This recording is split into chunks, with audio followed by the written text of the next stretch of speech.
আসসালামু আলাইকুম। কি অবস্থা সবার? এসএসসির পোলাপান যারা আছো, 9-10 এর যারা আছো, ঠিক আছে? ইন জেনারেল সবার ক্ষেত্রে বলতেছি। তোমাদের এমসিকিউ খারাপ কেন হয়? আমারে বলো তো। আমি অন্যান্য ভিডিওতেও এটা নিয়ে অনেক কথা বলছি যে এমসিকিউ প্রিপারেশনের ক্ষেত্রে তোমরা কোন জায়গায় ভুল করো। আজকে একবারে এটা নিয়ে একটা ডিটেইলড ভিডিও বানায় দিব যেখানে প্রত্যেকটা পয়েন্ট নিয়ে আমি কথা বলব। যে তোমার ম্যাথ এমসিকিউ কঠিন লাগার কারণটা কি? ম্যাথ এমসিকিউ কেন কঠিন লাগে? ম্যাথ এমসিকিউতে কেন তোমার নাম্বার আসে না? তোমার ৬-৭ টা এমসিকিউ ভুল কেন যায়?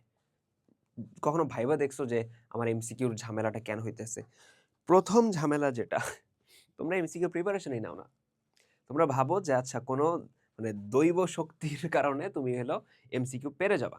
ঠিক আছে? ম্যাথ এমসিকিউ তুমি ইজিলি পারবা। But how? মানে কিভাবে? একটা মানে ভ্যালিড একটা রিজনিং তো থাকতে হবে, তাই না? তো আজকে আমরা ওগুলা নিয়ে কথা বলব। তো আমি শহানুর রহমান, পড়াশোনা করতেছি ঢাকা বিশ্ববিদ্যালয়ে। তো আমরা কথাবার্তা না বাড়ায় স্টার্ট করি। প্রত্যেকটা পয়েন্ট লিখে রাখছি যে কি করবা, কি করবা না। ১ম কাজ তোমরা যেটা করবা, তোমাদের বইয়ে দেখবা কিছু প্র্যাকটিস কোয়েশ্চেন দেয়া আছে। প্রত্যেক অনুশীলনীর শুরুতে ৫-৬ টা, ৭-৮ টা, ১০-১২ টা এমসিকিউ কোয়েশ্চেন দেয়া থাকে। ওগুলো করে ফেলবা একদম শুরুতেই। ওইখান থেকে ধরো এমসিকিউ আসলো। দেন তুমি ওটা পারলা না। মানে এর থেকে বেশি লজ্জার ব্যাপার কি আর কিছু আছে?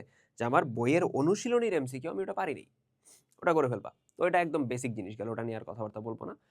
এমসিকিউ প্র্যাকটিস কই থেকে করবা? ১ম কথা হইলো এমসিকিউ পারার জন্য এমসিকিউ প্র্যাকটিস করতে হবে। Common sense. এ তো মানে এমন না যে ক্যান্সারের ওষুধ আবিষ্কার করে ফেলছি, এরকম তো কিছু না, তাই না? Common sense.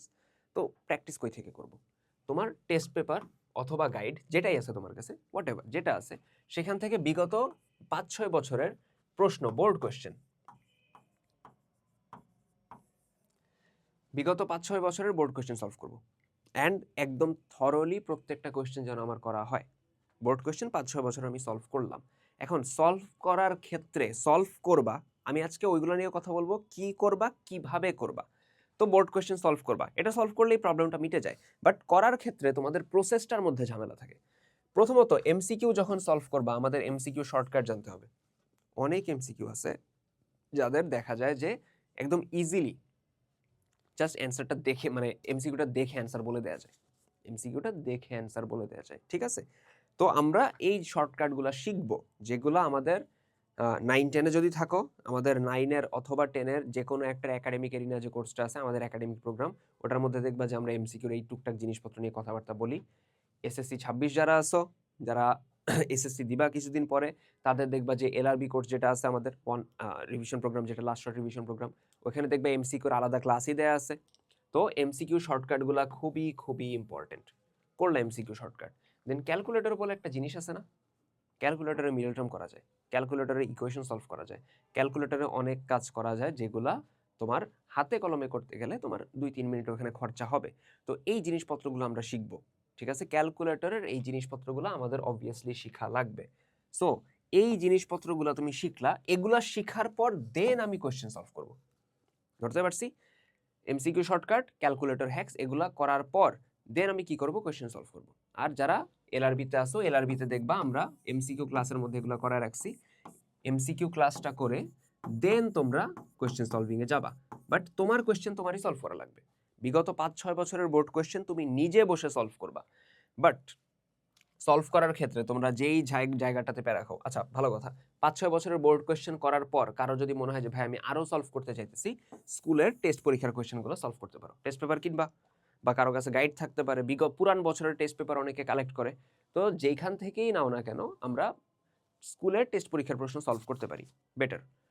এখন এই জায়গায় সবচেয়ে ইম্পর্টেন্ট যেটা, যেই জায়গায় তোমরা ঝামেলা পাকাও, টাইম ম্যানেজমেন্টের ব্যাপারটা।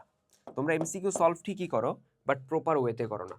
প্রপার ওয়েতে করো না মানে, তোমরা যখন বাসায় বসে এমসিকিউ সলভ করতেছো, পারতেছো, করতেছো, হ্যাঁ ভাই এমসিকিউ পড়ে গেছি, হলে যা মিলতেছে না, অথবা হলে যায় টাইম শেষ হয়ে গেছে, টিচার আমার খাতা নিয়ে গেছে, হয়তো এটা এটা তো সবার ক্ষেত্রেই হয়। বাট এটা কেন হয়? কারণ হলে তোমার একটা টাইম লিমিটেশন আছে। ঠিক আছে? তোমার একটা সার্টেন টাইমের মধ্যে শেষ করতে হবে। কিন্তু ওই যে টাইম চলে যাইতেছে, আর ২ মিনিট আছে, আর ৫ মিনিট আছে, আর ৫ মিনিট আছে, এই জিনিসটা, এই আর্জেন্সিটা ব্রেইনের মধ্যে নিয়ে পরবর্তী এমসিকিউ অ্যাটেম্প্ট করা, একটা এমসিকিউ অ্যান্সার মিলতেছে না, ওটা স্কিপ করা, আন্দাজি দাগানো, আশেপাশের বন্ধু ডাকতেছে, এত কিছুর মধ্যে দেখা যায় যে তোমরা প্যানিক করে বসো। যে কাজটা করবা ঠান্ডা মাথায়, তোমরা যখন এমসিকিউ সলভ করতে বসবা বাসায়, একটা টাইমার লাগাবা। ফোনে টাইমার লাগাবা। কিরকম? ধরো তুমি দেখলা যে তোমার 50টা এমসিকিউ সলভ করতে হবে। তুমি প্ল্যান করছো এখন আমি এখন বসছি, আমি বাস্তব সংখ্যা চ্যাপ্টারের 50টা এমসিকিউ সলভ করব। কারণ তুমি দেখতেছো টেস্ট পেপারে ধরো 50টা আছে, ধরো 100টা আছে, ধরো 200টা আছে, তুমি 50টা সলভ করতে চাইতেছো। এখন তুমি 50টার জন্য ধরো 45 থেকে 48 মিনিটের একটা টাইমার লাগাবা ফোনের মধ্যে। দেন তোমার মাথায় থাকবে হলো আমি এই টাইমের মধ্যে এমসিকিউ শেষ করব। এই আর্জেন্সিটা ব্রেনের মধ্যে ক্রিয়েট করতে হবে। যেই আর্জেন্সিটা প্রথম তোমরা ক্রিয়েট করো কোন জায়গায়, হলে যায়, ওটা করা যাবে না, ওটা বাসা থেকে স্টার্ট করতে হবে, ঠিক আছে? তো বাসা থেকে যেহেতু স্টার্ট করতেছো, দেন দেখবা হলে যায় এই জিনিসটা তুমি সুন্দর মতো ম্যানেজ করতে পারতেছো, নাম্বার উঠাইতে পারতেছো। বুঝা গেছে কথা? ক্লিয়ার? অ্যান্ড এই যে এমসিকিউ সলভ করো, এই সব কিছু করো, তোমরা ভুল রিভিউ করো না রে বাবা। অ্যান্ড ভুল রিভিউ আরো বেশি তুমি করতে পারবে এক্সাম থেকে। প্রথমত আমাদের এক্সাম দেওয়া লাগবে, ইনসেন লেভেলের এক্সাম দেওয়া লাগবে। চাইলে আমাদের কিউজি টেস্ট অ্যাপে এক্সাম দিতে পারো, প্ল্যাটফর্মে, অ্যাপ তো না, কিউজি টেস্ট ওয়েবসাইটে এক্সাম দিতে পারো, যেখানে অফলাইনে এক্সাম দাও, যেখানে এক্সাম দাও। অ্যান্ড এক্সাম দেওয়ার পর এক্সাম দিয়েই শেষ না, ভুলগুলা রিভিউ করো। এক্সামে যেই ভুলগুলা হয়েছে ওগুলা রিভিউ করো। বোঝা গেছে কথা? এক্সামের ভুল রিভিউ করা লাগবে। এক্সাম দিছো, এক্সামে 25-এ তুমি 20 পাইছো, 5 কেন পাও নাই, 5 কই ভুল হয়েছে ওটা রিভিউ করো। ওটা যতদিন না রিভিউ করবা তোমার ততদিন প্রোগ্রেস হবে না। যখন রিভিউ করবা ওইগুলো অ্যানালাইসিস করবা, আচ্ছা আমার এইগুলাতে ভুল হইতেছে, এগুলো ঠিক করা লাগবে, তখন দেখবা তোমার নাম্বারের কার্ভটা উঠতেছে। ধরতে পারছি জিনিসটা? বুঝছি এটা? ক্লিয়ার? তো এই প্রসেসগুলো ফলো করলে আমার মনে হয় না এমসিকিউতে তোমাদের আর কোনো ঝামেলা থাকবে। ঠিক আছে? বুঝতে পারছি। আর এসএসসি 26 যারা আছো, আমাদের ওয়ান স্টপ ওয়ান স্টপের কথা কিন্তু বলতেছি, এসএসসি 26-এ আমাদের আরেকটা বলতেছি, যাই হোক, এসএসসি 26-এর আমাদের লাস্ট শট রিভিশন প্রোগ্রাম অথবা এলআরবি প্রোগ্রামে এনরোলমেন্ট ডেইলি হইতেছে, অনেকদিন আগে থেকে লঞ্চ হয়ে আছে।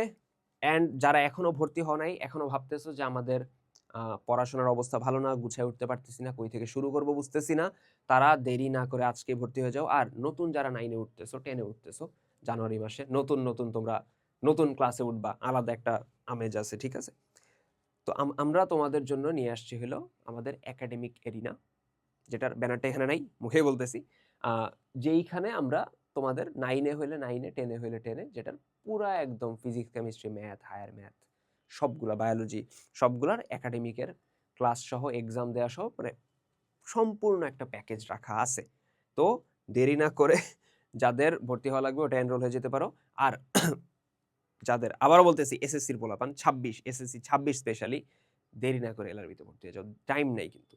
আবারও বলতেছি, টাইম নাই। তোমরা বুঝতেছো না যে তোমাদের এসএসসি টাইম কাছে আসতেছে। যাই হোক, ভয় দেখাইতেছি না, জাস্ট একটু রিয়েলিটির কথা বলতেছি। অ্যান্ড যেহেতু বছর শেষ, ইয়ার এন্ড একটা সেল চলতেছে, কুপন হলো সেল 30% ডিসকাউন্ট, এই কুপনটা ইউজ করবা। তো নেক্সট অন্য কোনো ভিডিওতে অন্য কোনো ক্লাসে দেখা হবে, তার আগ পর্যন্ত পড়াশোনা করতে থাকো। আল্লাহ হাফেজ।